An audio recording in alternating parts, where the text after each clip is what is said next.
जय जगन्नाथ सांग मैंने आसतु आज जानिबा किछि घरोई देसी टिप्स।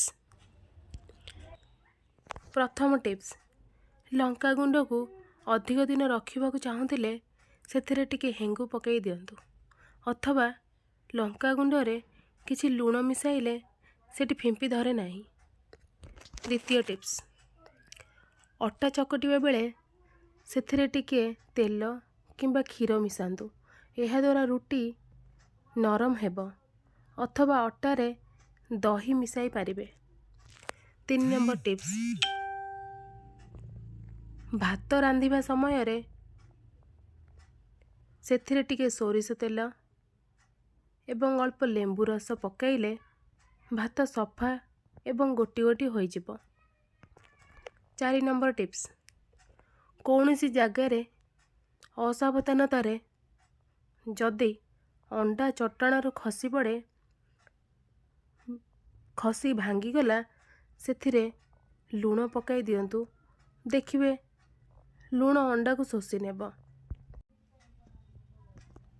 5 नंबर टिप्स, मांस को धोई लुण हलदी एवं अल्प तेल दे भल भाव गोलई किछि समय रखिले मांस नरम होता है, आमिष गंध भी दूर होता है।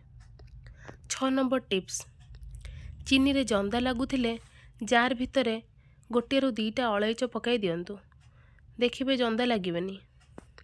7 नंबर टिप्स, नड़िया भांगिबार अध घंटा पूर्वर ताको पानी रे बुड़े रखंतु, चोपा सहजरे छाड़ी जिवो। 8 नंबर टिप्स, माछ भाजिबा पूर्वर सेथिरे किछि विनेगार मिसई दियंतु, देखिए माछ बिल्कुल भांगिबो नाही। 9 नंबर टिप्स, डाली डबारे किछि सुखिला लंका पकाई दियंतु, डाली रे पोक लागिबोनी, अधिक दिन सुरक्षित रहिबो। 10 नंबर टिप्स, तरकारी रे अधिक लुण पड़ीगले गोटे रु 2टा अंगार को भल भाव धोई तरकारी रे पकाई दियंतु, चुली रे बसिथिला बेले पकाइबे, किछि समय पर काढ़ी नियंतु, देखिए तरकारी स्वाद परिवर्तन हो जिवो। एई भले भल भल टिप्स जानिबा पई आम चैनल को लाइक एंड सब्सक्राइब करंतु। Thank you.